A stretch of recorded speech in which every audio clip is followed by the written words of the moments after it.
যারা এখনো দোদুল্যমানতায় ভুগছেন তাদের কাছে পৌঁছতে হবে, সেটা বাসে হোক, ট্রামে হোক, মেট্রোয় হোক, চায়ের দোকান, মল, যেখানেই থাকুক না কেন।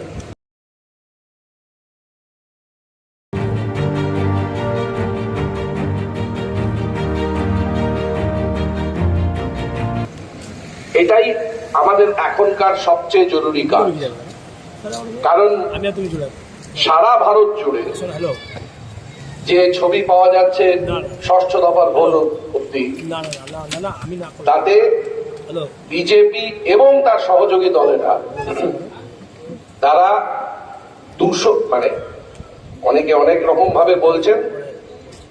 আরএসএস কি বলছে?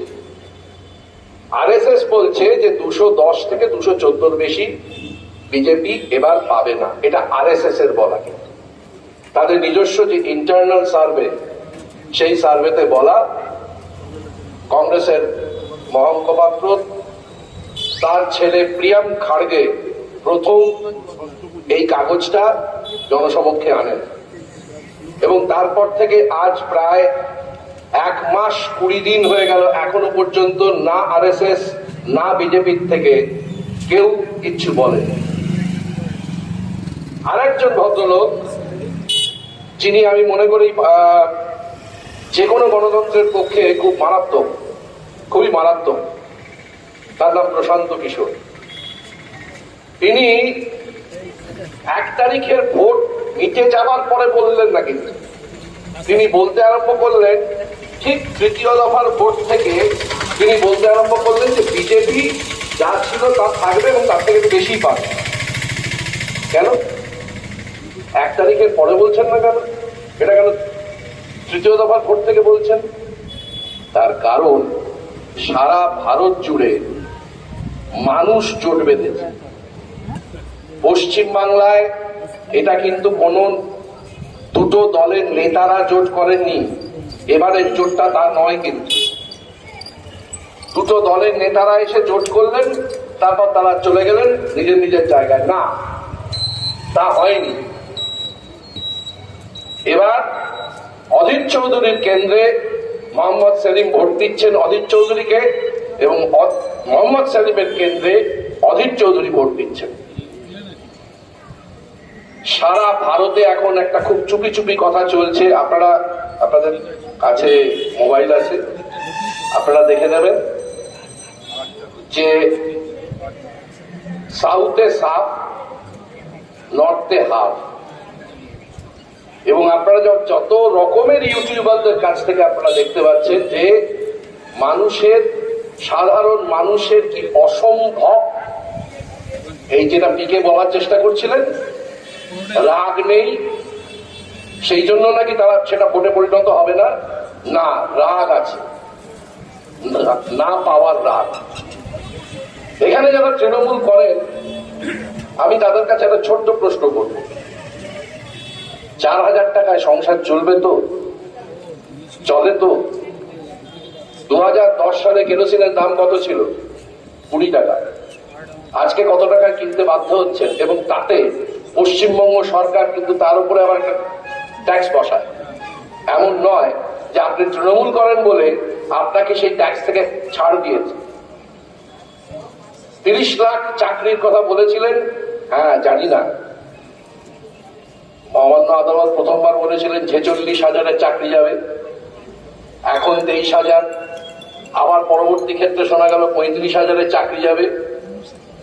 5বার এই হাইকোর্টে গিয়ে বলে এলেন যে আমাদের কাছে কোনো তথ্য নেই কারা যোগ্য কারা অযোগ্য।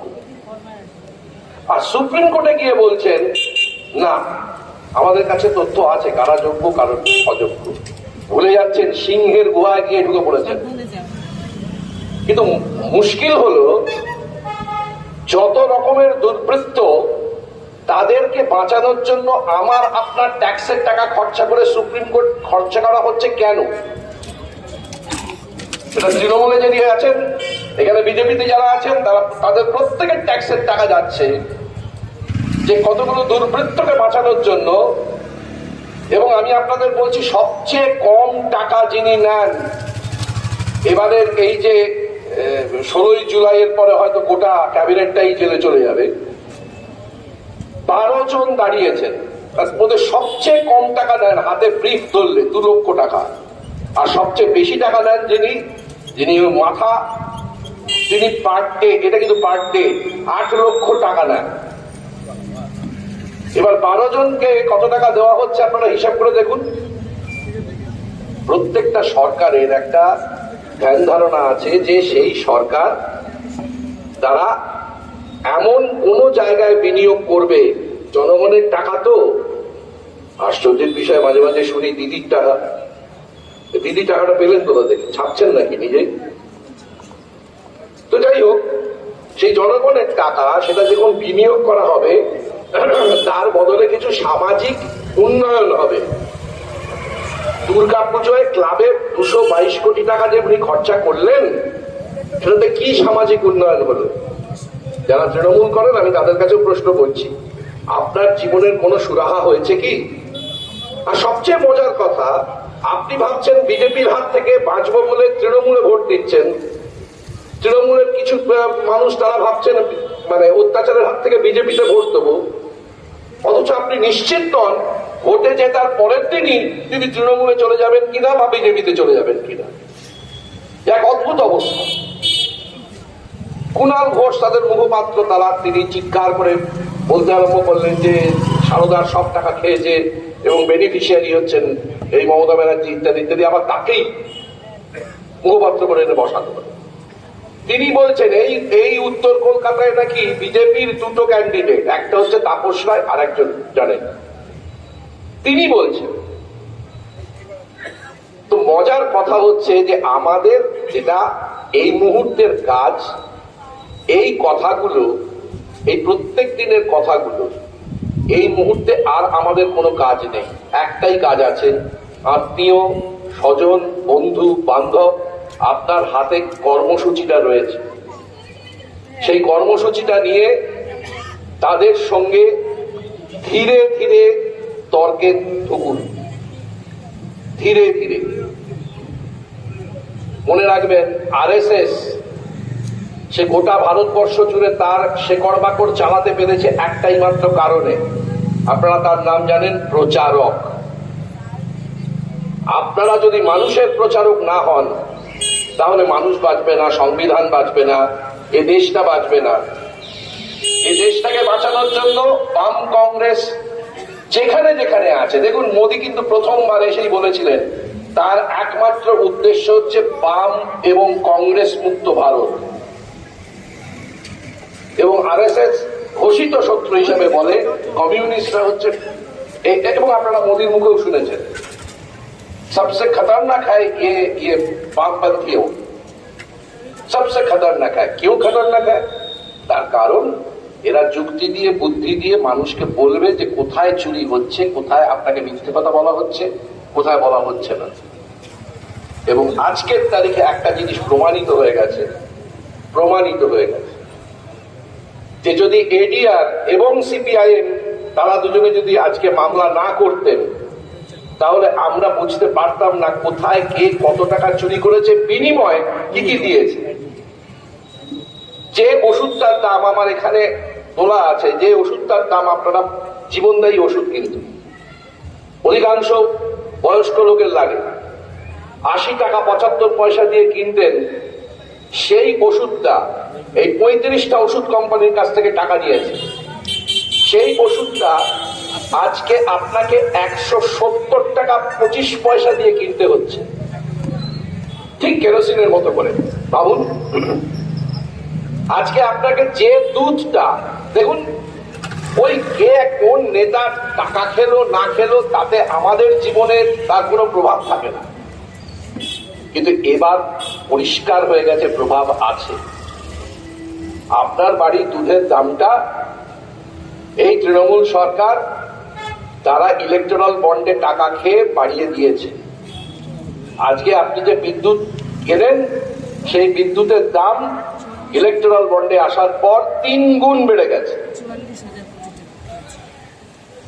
আপনি আজকে যে ওষুধ কেনেন, সেই ওষুধ ইলেকট্রাল বন্ডে টাকা দেওয়ার ঠিক 3 মাসের মধ্যে 3 গুণ বেড়েছে। আপনারা যদি, এখন তো সবার কাছে মোবাইল আছে, সবাই ইন্টারনেট চালাতে জানেন, ওগুলো সব এখন পাওয়া যাচ্ছে। শুধু তারিখগুলো মিলিয়ে নেবেন, কবে টাকা দিয়েছে আর তারপর দাম বেড়েছে কবে। সুতরাং এই কথাগুলো অনেক মানুষ এখনো জানেন না, এখনো বিশ্বাস করতে পারছেন না যে তারা যাদের হাতে বিশ্বাস করে টাকা দিয়েছিলেন, ভোট দিয়েছিলেন, তারা আজকে তাদের কথা রাখেনি, তাদের জন্য ভাবেনি। এই যে উনি বলছেন না পরমাত্মা, আমি পরমাত্মা, এখন থেকে বলছেন, তার কারণ হচ্ছে পরে যখন হেরে যাবেন, তখন যখন ওর বিচার হবে, তখন উনি বলবেন আমি তো কিছু করিনি, আমি নিমিত্ত মাত্র, পরমাত্মা আমাকে দিয়ে করিয়েছে। আশ্চর্য। আর এখানে মাননীয়া বলছেন সাংঘাতিক কথা। আপনারা কখনো ভেবে দেখেছেন যে কার্তিক মহারাজ দাঙ্গা লাগাবে কি না সেটা উনি জানতেন, কিন্তু পার্থ চ্যাটার্জির বাড়িতে 50 কোটি টাকা আছে সেটা জানতেন না? এটা কি অদ্ভুত লাগছে না শুনতে?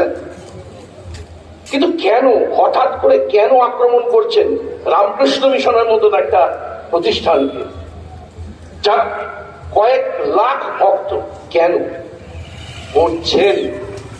তার কারণ নাগপুর থেকে সেই সন্দেশটা এসেছে ওনার কাছে।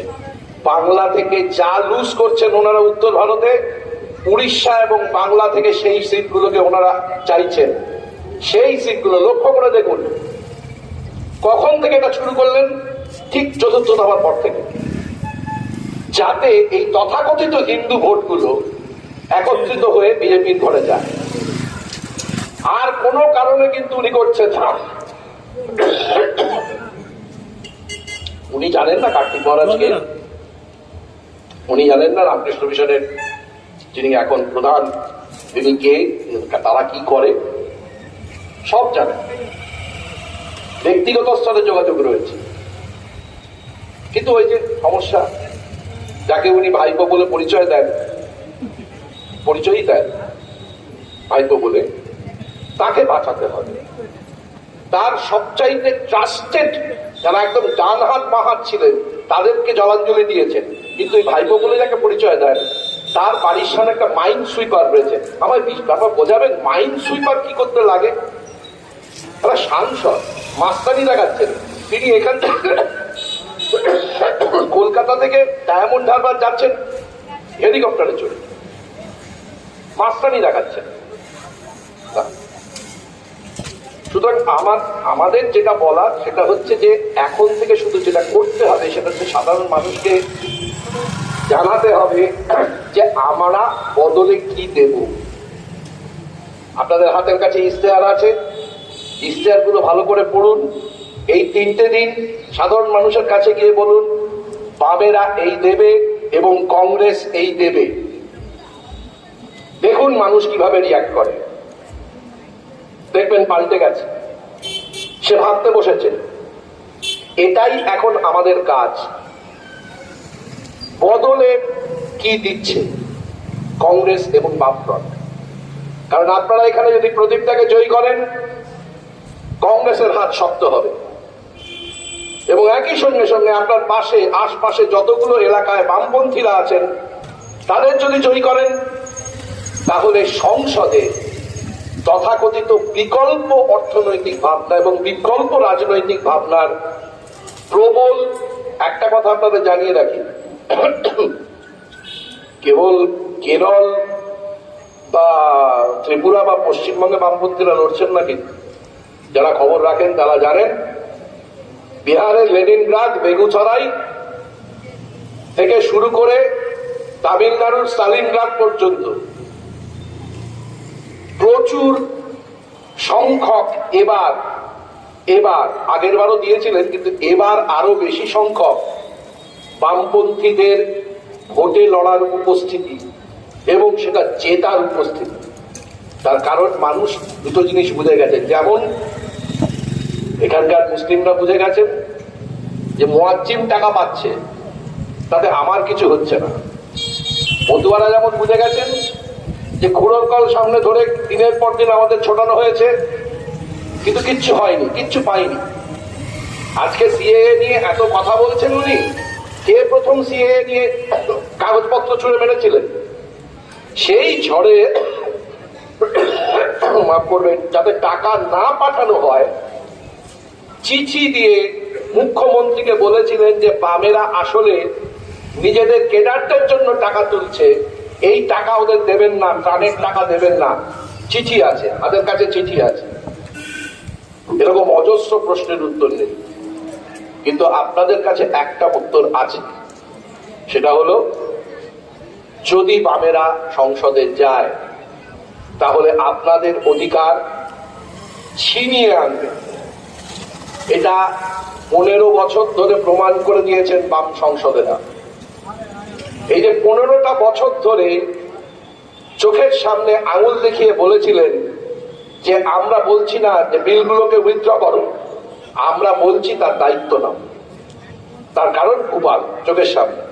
হঠাৎ করে এখানে আসবেন, কিছু টাকা দেবেন, নিয়ে মুদ্রার টাকাটা, কোনো স্থাবর অস্থাবর সম্পত্তি নেই, মুদ্রার টাকাটা তুলে নিয়ে হঠাৎ রাতারাতি চলে যাবেন। দক্ষিণ কোরিয়ার দিকে তাকিয়ে দেখুন, ব্রাজিলের দিকে তাকিয়ে দেখুন, গোটা ইউরোপের দিকে তাকিয়ে দেখুন, ঠিক এই ফল ঘটেছে। এইটা আটকাতে হবে। রাহুল গান্ধীর যে গ্যারান্টি আছে সেই গ্যারান্টিকে শক্ত হাতে এবারের সংসদে উপস্থিত থাকতে হবে। সঙ্গে যে বিকল্প বামেরা আছেন সেই গ্যারান্টিকেও সংসদে উপস্থিত থাকতে হবে। এবং এই 3টে দিন আপনারা জানেন, 6টা ভোট ধরে আপনারা দেখেছেন, 6টা দিন ধরে বুথ আগলাতে হবে। কারণ আপনাদের কাছে শেষ পঞ্চায়েত ভোটের আপনাদের কাছে উদাহরণ আছে, কিন্তু এই 6 নম্বর পর্যন্ত দেখা গেছে যে তেমন কোনো সুবিধা করতে পারে, মানুষ আটকে দিয়েছে। তথাকথিত মানে এটা খুব আশ্চর্যের জিনিস যে সমস্ত বড় বড় মিডিয়ারা এতদিন কথা বলতো না, এখন তারা বলতে আরম্ভ করেছেন যে মানুষ আটকাচ্ছে, মেয়েরা হাতে দাগ লাঠি ইত্যাদি ইত্যাদি নিয়ে তাড়া করছে, মানুষ আটকাচ্ছে। সুতরাং আটকাতে হবে এবং ইভিএম পাহারা দিতে হবে। এগুলো আমাদের আসল কর্তব্য এবং সাধারণ মানুষের কাছে গিয়ে আমাদের বলতে হবে যে আমরা কি কি দেব, বিকল্পে আমরা কি কি দেব। ধন্যবাদ। আগামী 3 দিন পর আসন্ন নির্বাচনে প্রদীপটাকে জয়ী করুন এবং এর সঙ্গে সঙ্গে এই চত্বরের যাবতীয় বামপন্থী যে সমস্ত প্রার্থী আছেন তাদের জয়ী করুন। তাদের জন্য আপনারা প্রত্যেকে ব্যক্তিগত স্তরে লড়াইয়ে নামুন। এই ব্যক্তিগত স্তরটা কিন্তু হচ্ছে আপনার বাড়ির থেকে শুরু হবে। আপনার ভাই হয়তো এখনো কনভিন্সড নয়, আপনার ভাইয়ের সঙ্গে আপনি নিয়ে যান, আপনার ভাইয়ের সঙ্গে কথা বলুন, আপনার বৌদির সঙ্গে কথা বলুন, এমনকি আপনার মেয়ের সঙ্গে কথা বলুন। আমাদের অভিজ্ঞতা আছে, মেয়ের সঙ্গে তর্কাতর্কি করতে হচ্ছে, ছেলের সঙ্গে তর্কাতর্কি করতে হচ্ছে। সুতরাং সরাসরি নিজেকে যুক্ত করুন। শুধু মিটিং মিছিল করলেই যে আপনি একটা কাজ করছেন দলের হয়ে হোক বা দেশের হয়ে হোক তা কিন্তু নয়। আপনি ব্যক্তিগত স্তরে যোগাযোগ করেও কিন্তু ভারতবর্ষের আসন্ন নির্বাচনে সংবিধান, গণতন্ত্র, পরিবেশ এই রক্ষার জন্য নিজেকে যুক্ত করুন। ধন্যবাদ।